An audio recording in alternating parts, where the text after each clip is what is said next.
ಕೊಲೆ ಪ್ರಕರಣಕ್ಕೆ ಸಂಬಂಧಿಸಿದಂತೆ ದರ್ಶನ್ ಬಂಧನವಾಗಿದ್ದು, ಪತ್ನಿ ವಿಜಯಲಕ್ಷ್ಮಿ ಅವರ ನಡೆ ತೀವ್ರ ಕುತೂಹಲವನ್ನ ಮೂಡಿಸಿದೆ. ಪ್ರಕರಣದ ಸಂಬಂಧ ವಿಜಯಲಕ್ಷ್ಮಿ ಅವರು ಮೌನವನ್ನ ವಹಿಸಿಕೊಂಡಿದ್ದು, ಯಾವುದೇ ಹೇಳಿಕೆಗಳನ್ನ ಕೂಡ ನೀಡಿಲ್ಲ.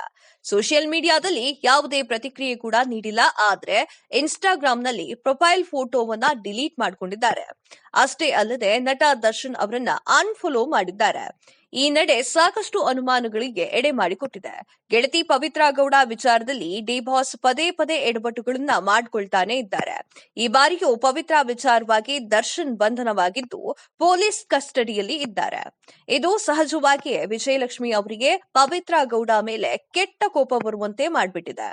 ಆದ್ರೂ ತಾಳ್ಮೆಯನ್ನ ವಹಿಸಿಕೊಂಡು ಮೌನಕ್ಕೆ ಶರಣಾಗ್ಬಿಟ್ಟಿದ್ದಾರೆ ಅಂತ ಹೇಳಲಾಗ್ತಾ ಇದೆ. ಕಳೆದ 2-3 ತಿಂಗಳ ಹಿಂದೆ ದರ್ಶನ್ ಪತ್ನಿ ವಿಜಯಲಕ್ಷ್ಮಿ ಅವರು ಇನ್ಸ್ಟಾಗ್ರಾಂನಲ್ಲಿ ಪವಿತ್ರ ಗೌಡ ಪತಿ ಹಾಗೂ ಮಗಳ ಫೋಟೋಗಳನ್ನ ಶೇರ್ ಮಾಡಿ ಮಾತಿನ ದಾಳಿಯನ್ನ ನಡೆಸಿದ್ರು. ಈ ಬಳಿಕ ದರ್ಶನ್ ಅಭಿಮಾನಿಗಳಲ್ಲೇ ಎರಡು ಬಣವಾಗಿ ಹೋಯಿತು. ಒಂದಿಷ್ಟು ಅಭಿಮಾನಿಗಳ ಬಳಗ ದರ್ಶನ್ ಹಾಗೂ ವಿಜಯಲಕ್ಷ್ಮಿ ಅವರನ್ನ ಇಷ್ಟಪಡ್ತಾ ಇತ್ತು. ಇನ್ನೊಂದು ಅಭಿಮಾನಿಗಳ ತಂಡ ಪವಿತ್ರ ಗೌಡ ಅವರನ್ನ ಅತ್ತಿಗೆ ಅಂತ ಕರೀತಾ ಇತ್ತು. ಹಾಗೆಯೇ ಇನ್ನು ಹಲವರು ದರ್ಶನ್ ಹಾಗೂ ವಿಜಯಲಕ್ಷ್ಮಿ ಜೀವನದಲ್ಲಿ ಪವಿತ್ರ ಗೌಡ ಎಂಟ್ರಿ ಆಗಿದ್ದನ್ನ ವಿರೋಧ ಕೂಡ ಮಾಡಿದ್ರು. ಹತ್ಯೆಯಾದ ರೇಣುಕಾಸ್ವಾಮಿ ಕೂಡ ಪವಿತ್ರ ಗೌಡ ಪೋಸ್ಟ್ಗೆ ಬೇಸರದಿಂದ ಕಮೆಂಟ್ ಮಾಡಿದ್ರು.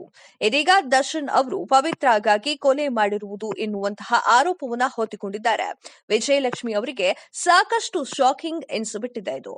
ಜೊತೆಗೆ ಬೇಸರ ಕೂಡ ಮೂಡಿಸಿದೆ. ಇನ್ಸ್ಟಾಗ್ರಾಂನಲ್ಲಿ ದರ್ಶನ್ ಸೇರಿ ಎಲ್ಲರನ್ನೂ ವಿಜಯಲಕ್ಷ್ಮಿ ಅನ್ಫಾಲೋ ಮಾಡಿದ್ದಾರೆ.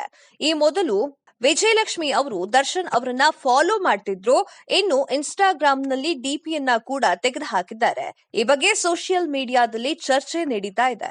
ದರ್ಶನ್ ಜೈಲು ಸೇರಿದ ದುಃಖದಲ್ಲೇ ಈ ರೀತಿ ಮಾಡಿದ್ದಾರೆ ಎನ್ನುವಂತಹ ಪ್ರಶ್ನೆ ಮೂಡ್ತಾ ಇದೆ.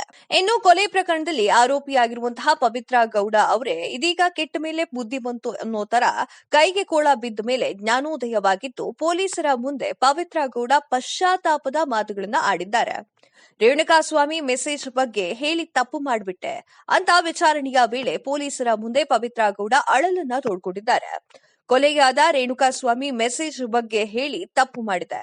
ದರ್ಶನ್ಗೆ ಮೆಸೇಜ್ ಬಗ್ಗೆ ಹೇಳಿ ಘನಘೋರ ತಪ್ಪು ಮಾಡಿಬಿಟ್ಟೆ. ಅಶ್ಲೀಲ ಮೆಸೇಜ್ ಅನ್ನ ತೋರಿಸಿದ ಘಟನೆ ಬಗ್ಗೆ ಹೇಳಿದ್ದಕ್ಕೆ ಇಷ್ಟೆಲ್ಲ ಆಯ್ತು ಅಂತ ಪೊಲೀಸರ ಮುಂದೆ ಹೇಳಿಕೊಳ್ತಾ ಇದ್ದಾರೆ.